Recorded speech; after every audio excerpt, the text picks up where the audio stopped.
Glória a Deus. Quem está feliz de estar aqui, fala eu. Fala com a pessoa que está do seu lado aqui. Fala, ó, aqui, misericórdia. Fala com a pessoa que está do seu lado assim. Você veio para esse lugar. Para receber tudo o que Deus tem para você. Você recebe? Diga, eu recebo. Amém. Nós não vamos sair daqui do mesmo jeito que nós entramos. Amém? Porque o nosso Deus tem uma história para nós de sucesso, de vitórias, de alegria, de abundância. Eu quero te convidar nessa noite a se desligar de tudo que tem impedido você de ouvir a voz de Deus.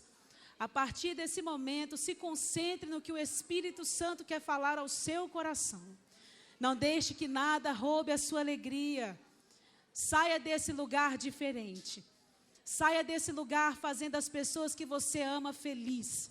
Saia desse lugar sendo vitoriosa, porque o Senhor te ama e te trouxe aqui para mudar a sua vida. Amém? Feche seus olhos, estenda a sua mão para cá e vamos pedir ao Senhor. Pai, nessa noite nós queremos te agradecer por mais essa oportunidade grandiosa de servir ao teu nome, de buscar ao Senhor, porque o Senhor morreu por nós em nosso lugar, pagou um alto preço somente por amor. Então, neste momento, pedimos ao Senhor que cubra a vida da pastora Glenda com o teu sangue, e que o Senhor possa ser com ela, e que cada palavra que sair dos seus lábios venha ao nosso encontro, Senhor, porque estamos sedentas pelo Senhor. Queremos sair daqui transformadas, reabastecidas pelo teu Espírito Santo, Senhor.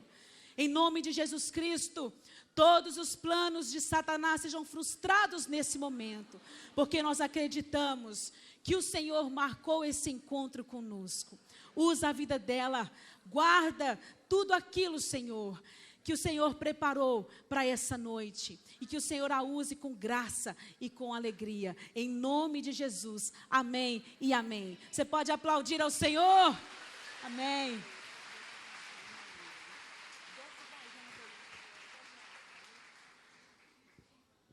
Boa noite a todas. Cumprimento as irmãs com a paz do Senhor. Amém. Que a graça, a unção, a sabedoria de Deus seja em porção dobrada na vida de cada uma de vocês. Cumprimento-as pelo Dia da Mulher. Você é única para Deus. Você é imprescindível para o reino de Deus. Que Deus possa te abençoar nesta noite. O nosso texto de meditação se encontra no livro de Ageu, capítulo 1, do versículo 3 até o 13. Ageu, capítulo 1, dos versos 3 a 13. Gostaria que ficássemos de pé, em reverência à palavra de Deus.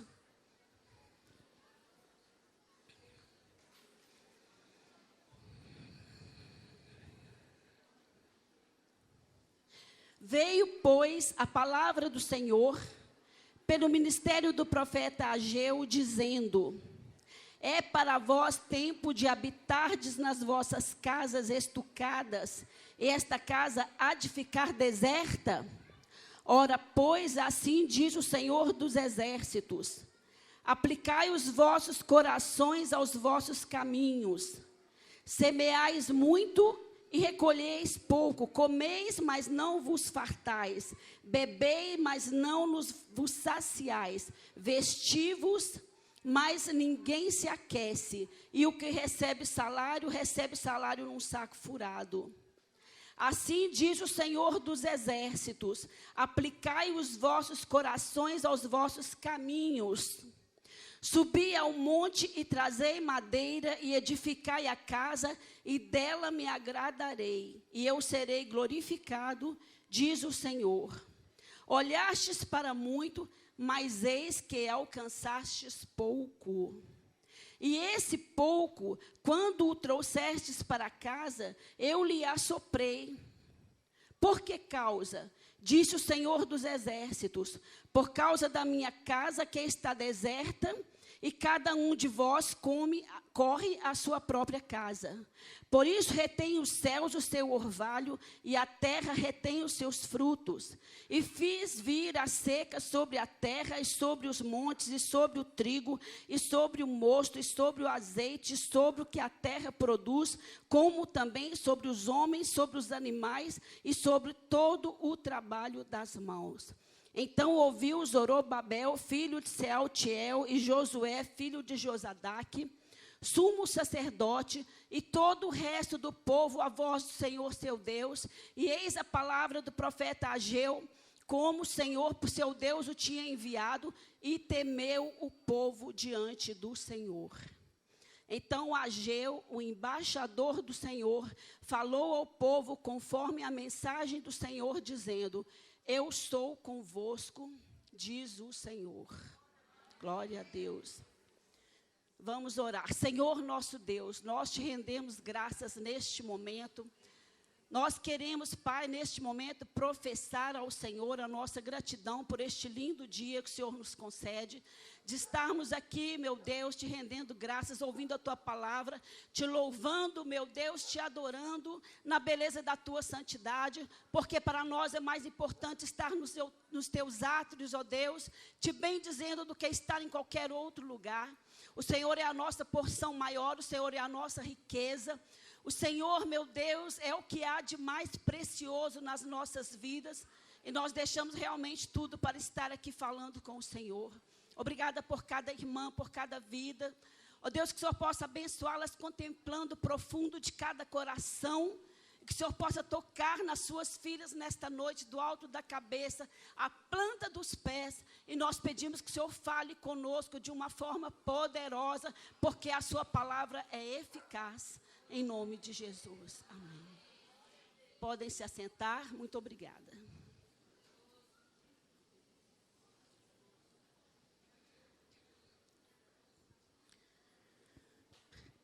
Sempre que nós ouvimos a palavra adoração, nós nos remetemos a Davi. Sempre que nós ouvimos a palavra unção, igualmente, nós nos remetemos a Davi. Porque Davi era um adorador por excelência. Davi era um homem que buscava a Deus em todas as situações e circunstâncias da sua vida. Ele não tinha outros motivos para não fazer isso, porque era ele errar, transgredir, pecar, e ele se voltava para Deus de todo o seu coração em pedido de perdão. E Deus perdoava os seus pecados, Deus perdoava as suas falhas, porque ele era um homem reconhecido como um homem segundo o coração de Deus, pelo tanto que ele amava ao Senhor, pelo tanto que ele adorava ao Senhor, pelo tanto que ele se entregava ao Senhor. Davi não tinha dois tempos. Ele falava que pela manhã ele se dispunha a adorar ao Senhor, a buscá-lo, a agradecer ao Senhor pela beleza da sua santidade. Ele buscava ao Senhor meio-dia, ele buscava ao entardecer, ele buscava pela madrugada. Nós vemos na palavra, nos seus escritos em Salmo, quando lemos, a presença do Senhor era uma constante na vida de Davi, porque nós podemos sentir aquela grande unção, quando lemos os seus escritos, nós ficamos contagiadas com aquela unção nas palavras, depois de tantos anos.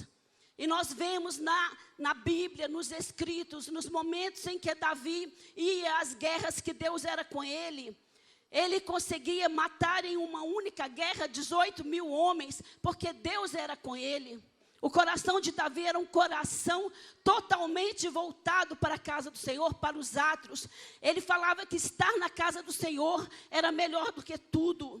Davi era um adorador por excelência. E nós nos lembramos daquele momento especial, quando ele foi buscar a arca. Esse momento me marca, esse momento fala ao meu coração. Porque Davi pegou a arca, colocou nos ombros dos levitas. E quando os levitas davam 6 passos, era o suficiente para ele sacrificar ao Senhor. Era o suficiente para ele adorar ao Senhor. Os levitas davam mais 6 passos. Eles eram obrigados a parar novamente, porque eles já estavam com saudade do Senhor. Eles tinham que adorá-lo novamente. Eles tinham que sacrificar novamente. E sacrificar literalmente. Eles matavam um boi, eles matavam uma ovelha, eles matavam um cordeiro. E esse trajeto foi durante 200 quilômetros até chegar onde eles colocariam a arca, no templo provisório feito por Davi. Imaginem 200 quilômetros andando a pé, com a arca sobre os ombros dos levitas, parando de 6 em 6 passos para adorar a Deus. Nós aprendemos com isso que 6 passos é uma eternidade para nós ficarmos longe da adoração ao Senhor. Nós precisamos adorá-lo em todos os momentos da nossa vida, estarmos sintonizados com Ele em espírito, o adorando, o exaltando, mostrando a Ele o quanto o amamos, o quanto confiamos nele, no seu poder, na sua bondade, na sua misericórdia, nos seus atributos que são irrevogáveis. Mas nem tudo isso impediu Davi de ter um momento especial quando ele errou de uma forma assombrosa. E nós aprendemos com isso que nós somos pó, nós somos carnes, nós não estamos isentos do erro e do pecado. Mas a palavra nos diz: o seu pecado bate à porta, mas a ti cumpre dominá-lo. E num belo momento em que Davi estava na sacada do seu palácio, ele avista uma mulher, só que era uma bela mulher, era uma mulher de uma beleza extrema.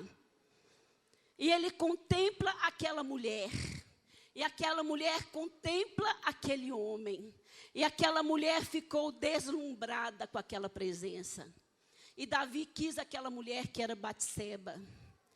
Ele não mediu esforços para possuir aquela mulher. E nós conhecemos muito bem essa trajetória toda. Ele não mediu escrúpulos para colocar o chefe oficial do exército de Israel à frente de uma batalha para que ele fosse morto, para que ele ficasse com o seu caminho livre com Batseba. E Batseba, por sua vez, ficou deslumbrada, porque ela estava diante do rei. Certamente Urias era um belo homem, certamente Urias era um homem forte, por ser um oficial do exército, mas ela estava diante do rei. Ela estava deslumbrada pela soberania. Talvez Davi não fosse tão belo, porque a Bíblia diz que ele tinha uma diferença física em relação aos seus irmãos. Seus irmãos tinham altura de rei, seus irmãos tinham postura de rei, mas Davi tinha coração de rei. Por isso nós sabemos que Davi não era o mais belo dos homens, mas era o rei. E ela ficou deslumbrada. Qual a mulher que nunca se sentiu deslumbrada com alguma coisa? Nós nos deslumbramos com possibilidades, nós nos deslumbramos com ideias. Nós nos deslumbramos com perspectivas. E a primeira mulher que nós sabemos que se deslumbrou foi Eva no Éden. Quando ela se deu de frente com a serpente.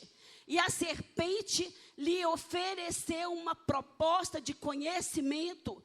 Mesmo o Senhor tendo dito que ela não comesse do fruto daquela árvore. Porque ela estava tendo um diálogo com a serpente. Era serpente. Estava oferecendo conhecimento, mas era serpente. Estava oferecendo novos caminhos, mas era serpente. E Batseba se deslumbrou com o rei.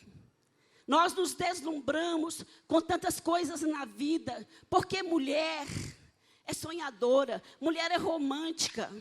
Mulher se torna até ingênua em determinados momentos da sua vida. Nós nos deslumbramos com uma festa de 15 anos. Nós nos deslumbramos com o primeiro amor. Nós nos deslumbramos com a ideia do primeiro beijo. Nós nos deslumbramos com uma viagem. Nós nos deslumbramos com uma nova lingerie. Mulher é deslumbrada por natureza. E Batseba podia ter impedido aquele momento. Ela podia ter dito, não, eu tenho compromisso, eu tenho a minha vida. Mas o deslumbramento de Batseba levou-a a concordar com um comportamento inadequado que geraria futuras repercussões. Urias morreu. Davi casou com Batseba. Passado um certo tempo, Davi estava pedindo perdão ao Senhor, clamando. E ele dizia: Senhor, enquanto eu escondi de ti o meu pecado, os meus ossos estavam se secando. Mas quando não ocultei mais o meu erro e clamei ao Senhor por misericórdia, o Senhor perdoou, fez tudo novo na minha vida. O Senhor perdoa as nossas falhas, mas os nossos erros têm consequências. Ficam as consequências da nossa falha, do nosso deslumbramento. Se ele for canalizado para o mal, nós colhemos consequências. E o filho de Davi nasce, em seguida ele é morto, eles perdem o filho. E tempos depois, Davi deseja erguer casa, templo, edificar templo ao Senhor Deus dos exércitos. Mas o Senhor diz a ele: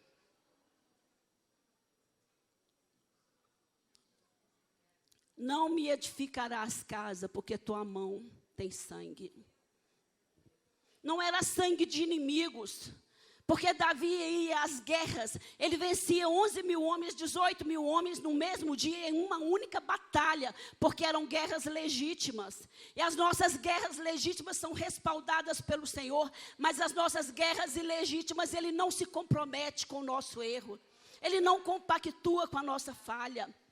E Deus estava se referindo àquele pecado exatamente que foi planejado em detrimento de prejudicar uma pessoa. Tudo aquilo que nós planejamos para o mal gera consequências na nossa vida. E Deus disse: seu filho Salomão me edificará a casa. Porque ele era um homem pacífico, ele estava reinando em paz, porque Davi já havia vencido todos os inimigos. Salomão então ergue o templo ao Senhor. E a palavra nos descreve a construção deste templo. E a Bíblia diz que esse templo havia o que tinha de mais belo na terra. Naquele templo estava o que havia de excelência na terra. Os pórticos de Salomão eram de bronze. As paredes eram todas cravadas em pedras preciosas, forradas em ouro, com folhas de palmeiras incrustadas. Corria longe a notícia de um templo suntuoso, onde ali era o endereço da bênção. Quem queria a bênção ia no templo. Quem queria uma oração ia no templo. No Santo dos Santos estava depositado a arca que representava a presença do Senhor. E o templo se torna o orgulho de Israel. O templo se torna a obra-prima de Israel. E era comentado em todas as nações a respeito daquela construção, daquele monumento sagrado. E as nações tinham ciúme por Israel ter um templo onde o Deus vivo de Israel se manifestava.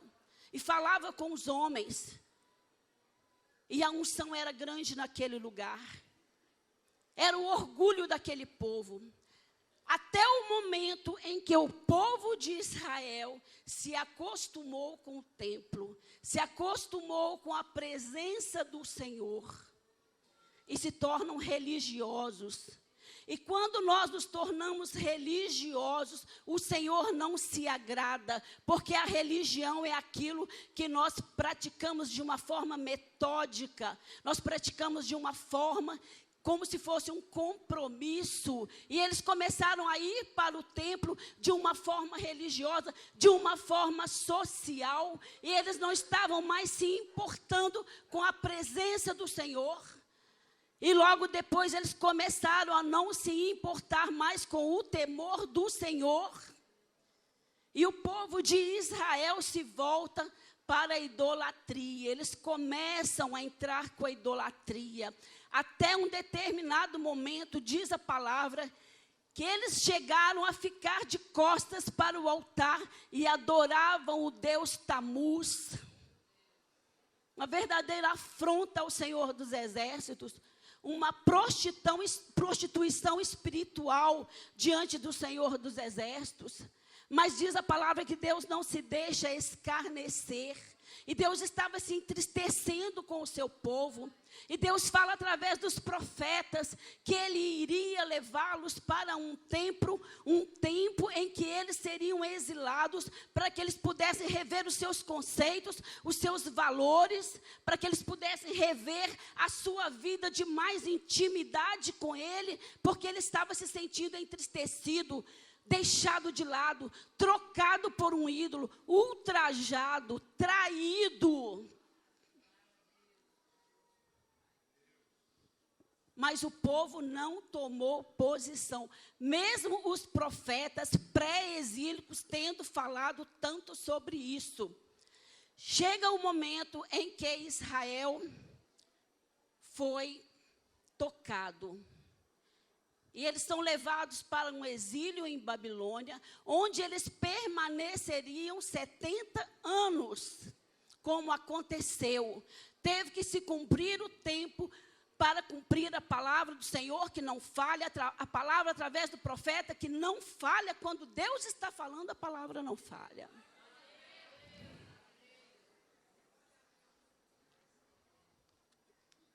Eles foram para o exílio. Israel ficou uma devassa.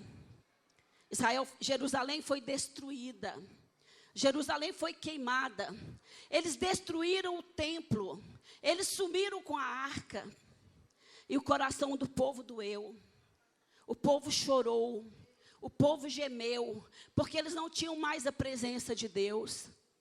Eles estavam sem o templo para se reunir, para se encontrar, para buscar a Deus. E aquilo foi uma dor profunda no coração do povo de Israel.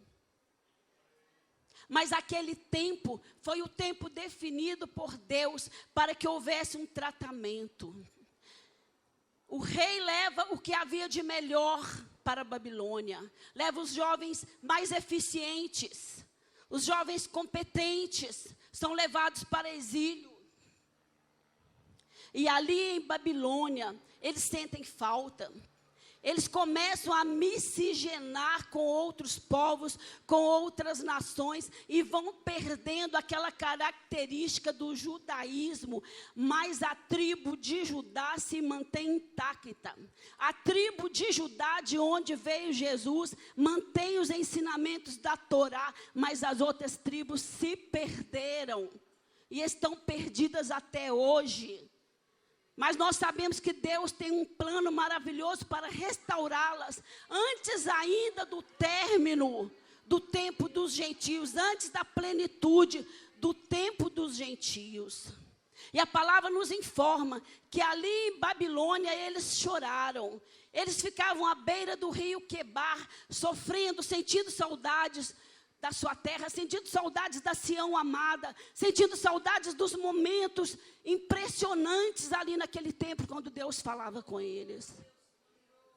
O perigo na nossa vida é quando nós nos acostumamos com tudo, nos acostumamos com os rituais, com os cultos determinados, e passamos a não dar valor para aquilo que Deus tem nos apresentado no nosso dia a dia, e passamos nem a distinguir quando Deus está presente falando conosco. Passamos a não valorizar quando o Senhor está falando conosco através de um profeta. Muitas vezes nós não damos valor. Muitas vezes nós julgamos, porque nós nos tornamos religiosos. E a palavra fala que nós temos que ter mais fé. A palavra fala que nós temos que renovar a nossa mente para experimentar a boa, agradável e perfeita vontade de Deus. Nós não podemos nos conformar com este século, com este momento de pós-modernismo, que não tem acrescentado nada nas nossas igrejas.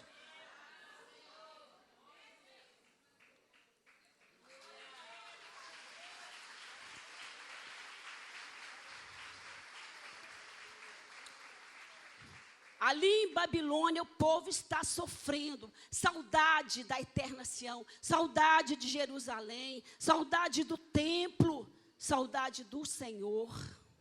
Aí começa a bater a saudade do Senhor, a vontade de voltar, de regressar, mas tem que esperar o tempo de Deus.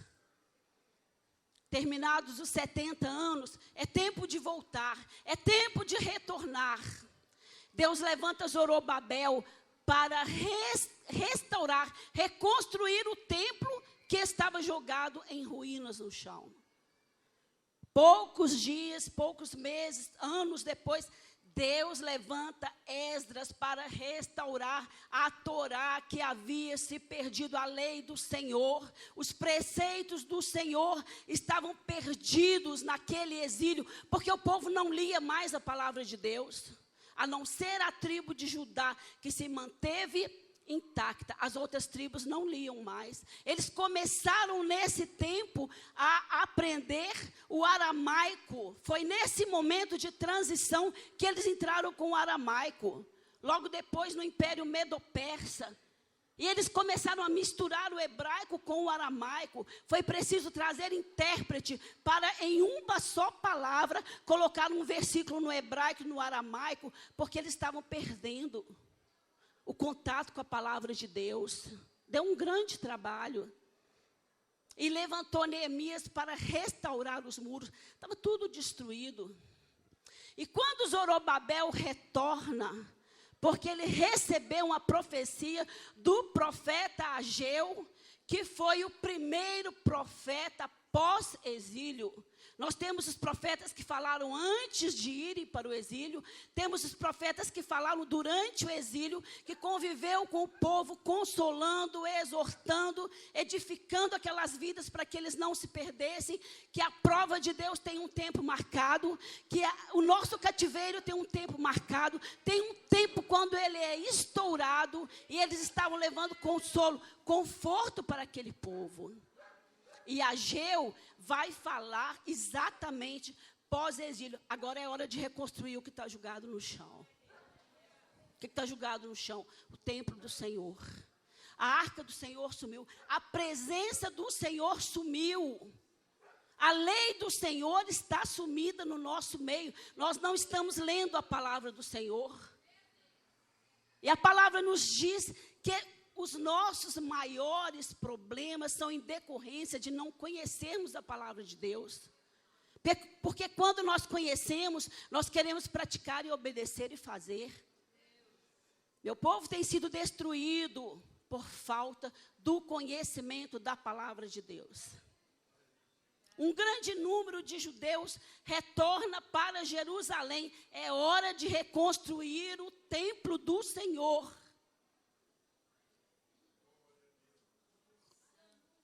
E eles lançam os fundamentos daquele templo para reconstruir. Mas como reconstruir?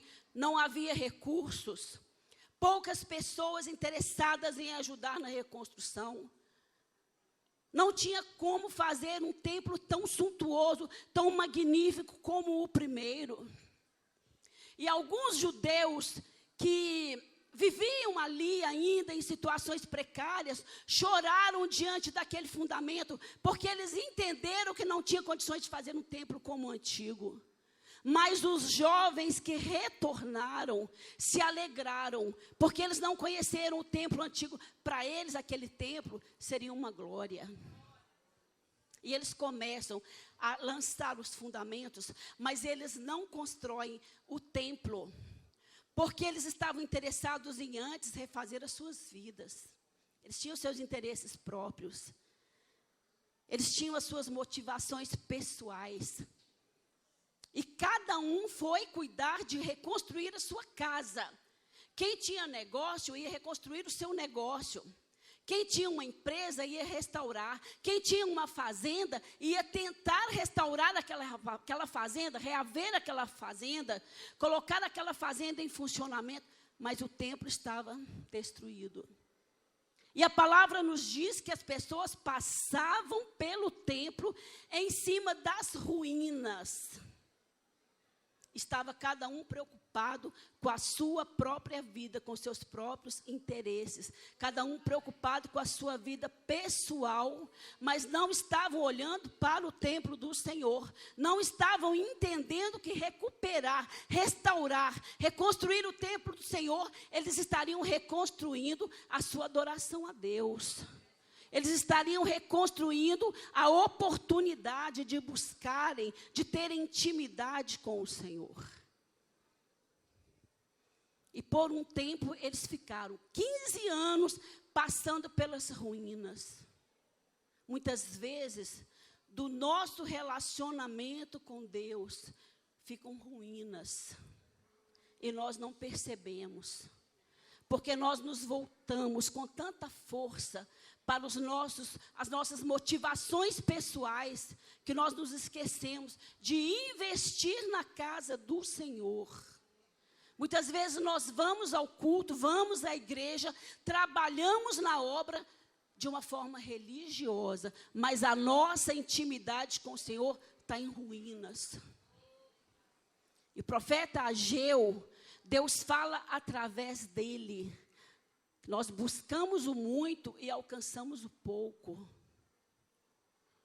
Nós nos vestimos, mas não nos aquecemos, porque está faltando em nós a parte mais importante, que é aquela adoração ao Senhor. Estar diante do Senhor, buscando a Deus em espírito e em verdade. Porque a religiosidade chega a ser uma afronta diante do Senhor. E Zorobabel entende que ele precisa de jogar com mais força com aquele povo. E o profeta fala: Zorobabel, reconstrói, força, Zorobabel, tenha força, tenha propósito, tenha motivação para reconstruir o templo do Senhor. Vai, Zorobabel. Não deixa o templo em ruínas, não deixa a sua intimidade com Deus permanecer em ruínas. Não deixa a sua adoração ao Senhor Deus de Israel permanecer em ruínas. E a palavra diz que aquele povo começa a reconstruir o templo. E eles vão, com 4 anos, eles conseguem restaurar o templo. Mas a palavra diz que a glória da última casa seria maior. Porque o templo não foi luxuoso, o templo não foi suntuoso, mas Deus operou de uma forma maravilhosa. Porque Deus é misericordioso.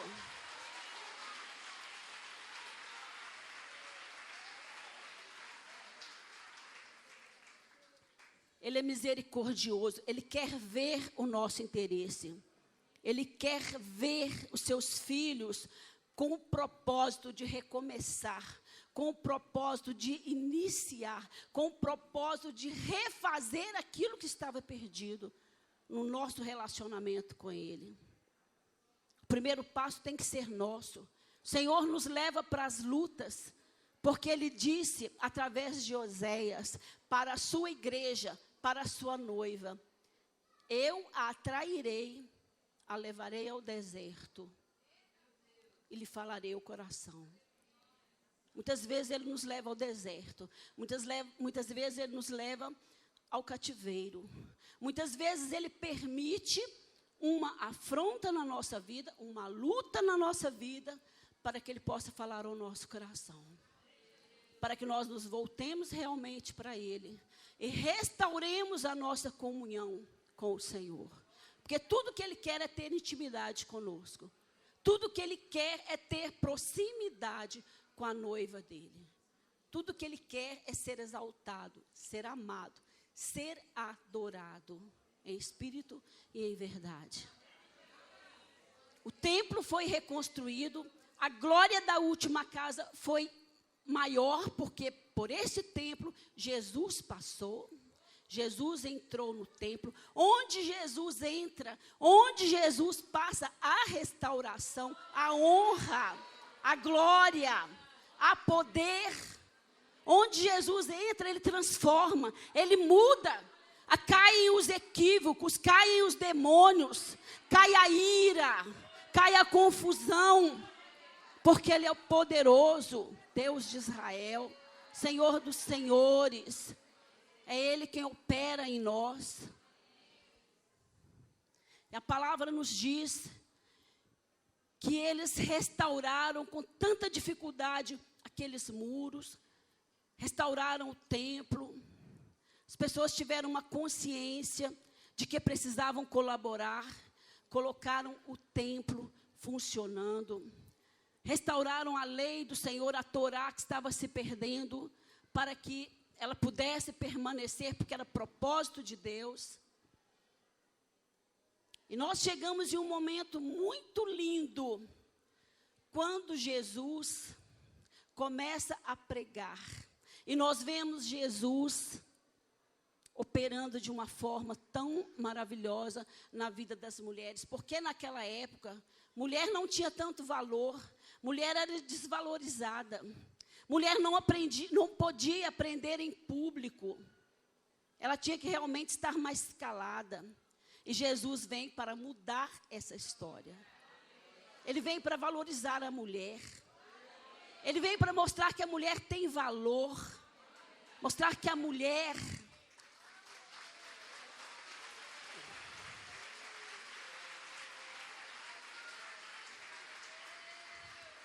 A mulher é forte, a mulher é coluna de oração. A mulher, quando ela pega uma obra para fazer, ela não deixa, ela faz com excelência. A mulher, quando empenha em trabalhar para missões, ela consegue sustentar missionários no campo. Porque a mulher que está voltada para o reino de Deus, ela não tem olhos para outra coisa. A mulher que fixou o seu olhar no reino de Jesus, ela rompeu com o pecado, ela rompeu com o mundo, ela rompeu com as artimanhas das trevas, ela rompeu com o supérfluo, ela está interessada em focar no reino de Deus, ela está interessada em engrandecer o reino de Deus, sabendo que o tempo está se findando. Sabendo que Jesus está contando com ela para apressar o dia da vinda do Senhor.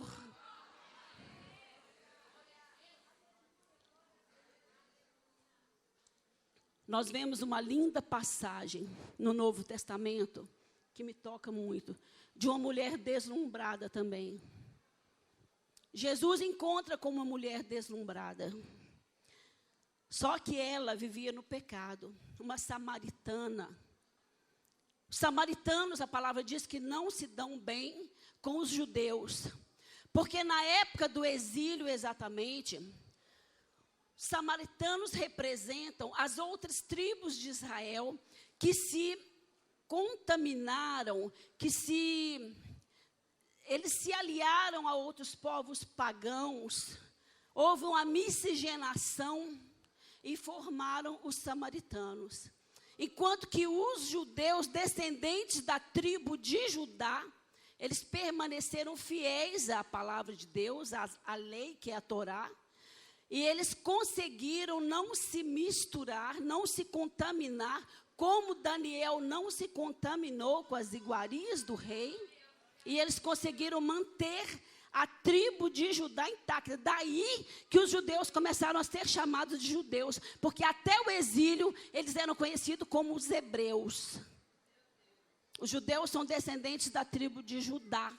As outras tribos estão perdidas, mas elas serão restauradas. Deus vai restaurar as duas casas, que é Judá e Jerusalém.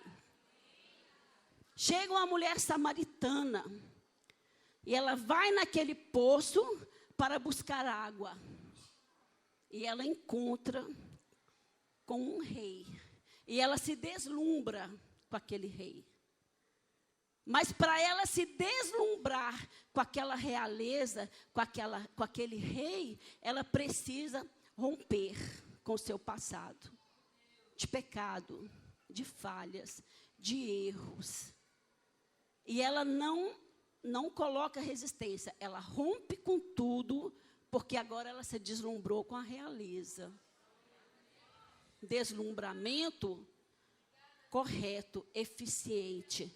Deslumbrar com o Senhor Jesus, deslumbrar com a palavra dEle, deslumbrar com a obra dEle, deslumbrar diante da possibilidade de servi-lo, adorá-lo, andar com Ele, caminhar com Ele, falar da sua palavra, falar do seu amor, esquecer um pouco o que o mundo tem para oferecer. Não é morrer, não é virar uma pessoa careta, mas é tomar posse daquilo que Deus tem para a nossa vida. Nós precisamos nos deslumbrar com as coisas do Senhor, nos comprometer mais com o altar, nos comprometer mais com a palavra. Nós precisamos nos comprometer mais com o trabalho do Senhor, com missões. Nós precisamos nos comprometer com a verdade da palavra de Deus. Eu quero contar uma rápida ilustração que nos mostra o valor de uma dignidade, que foi o que Jesus veio restaurar na vida das mulheres, na nossa vida, na minha vida e na sua vida. A palavra nos conta de um rei famoso, muito importante, que administrava 127 províncias. Esse rei deu uma grande festa, por muitos dias, 180 dias, ele deu uma grande festa. E para encerrar aquela festa, ele dá mais uma semana, e ele serve muita bebida. E ele ordena que todos fiquem à vontade para beber o quanto quiser, da forma que quiser, e que ninguém se intrometa. E esse rei, no último momento, já embriagado, já materializado, nós não sabemos por quem, mas estava, os seus súditos estavam todos bêbados. E a sua esposa, a rainha, estava dando uma festa para as mulheres. Ele não estava dando uma festa para todo o império. Não estava lá o marido, a mulher, a mãe, a avó, a sogra e a tia. Ali só tinham homens. As mulheres estavam em outra ala do castelo.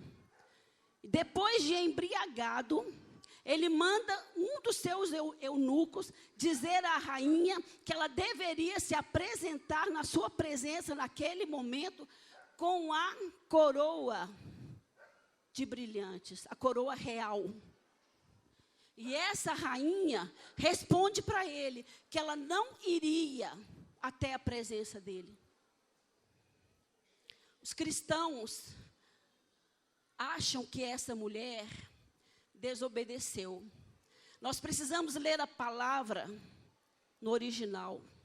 Nós precisamos consultar a palavra de Deus para nós sabermos exatamente o que a Bíblia está nos dizendo. Essa mulher, ela mandou dizer ao rei que ele não iria. E um dos eunucos disse para ele: substitui essa mulher por uma melhor do que ela. E ele mandou dizer à rainha que ela perderia o cetro, perderia a coroa, perderia a soberania. Mas ele não queria que ela tão somente estivesse presente com a coroa para ser admirada a sua beleza, que ela era lindíssima. Ele queria que ela desfilasse nua com a coroa imperial. Ela mandou dizer para o rei, seu esposo: diga a ele que eu perco a coroa, eu perco o cetro, eu perco a soberania, mas eu não perco a minha dignidade.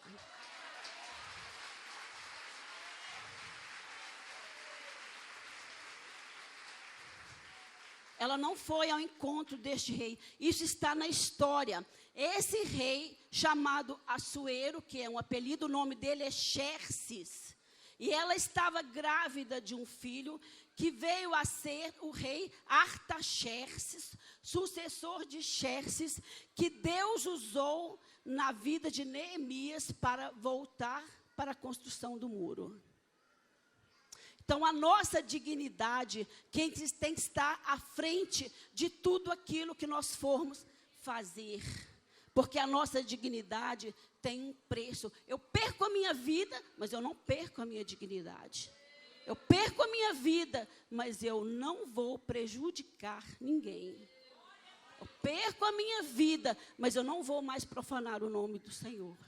Tem que ser essa a nossa concepção. Tem que ser esse o nosso procedimento. Porque o tempo é mau. E nós podemos esperar tempos piores daqui para frente. E nós, enquanto mulheres valorosas, poderosas, porque nós somos uma dinamite nas mãos do Senhor. A mulher virtuosa.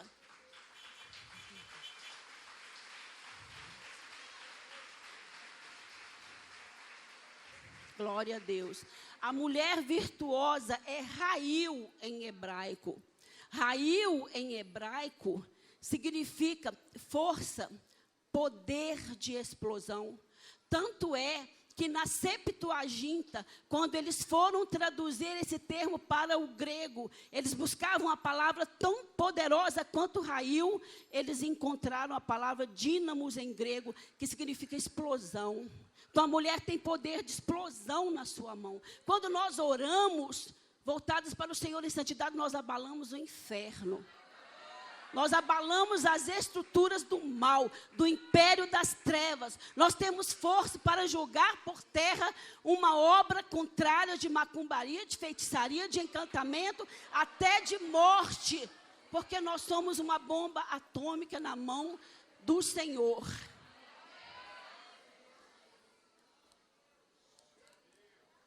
Jesus veio para reativar isso em nós, essa força. Nós somos uma dinamite, a mulher sábia, a mulher coluna de oração, a mulher que se encontra com Jesus para se deslumbrar com a sua obra, com a sua santidade, com o seu reino, com a sua palavra, e saber que Ele tomou uma forma na cruz do Calvário, das mãos furadas a nosso favor, que Ele vai levar por toda a eternidade. Quando nós nos encontrarmos com Jesus, nós vamos contemplá-lo com as mãos furadas, a meu favor e a seu favor.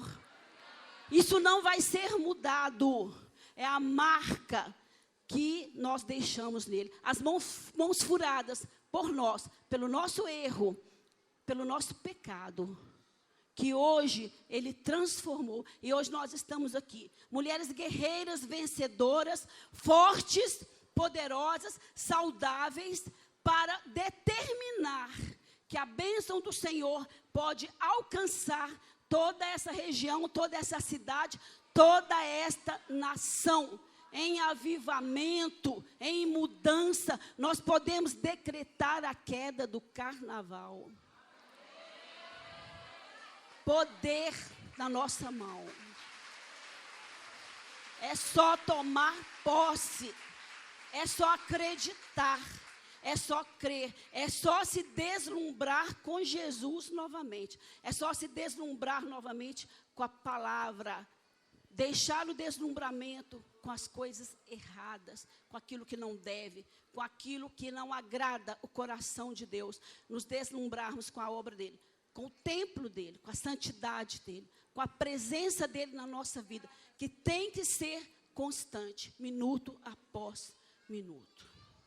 Queria orar com você neste momento, queria que você se colocasse de pé. Nós vamos levantar um clamor ao Senhor neste momento.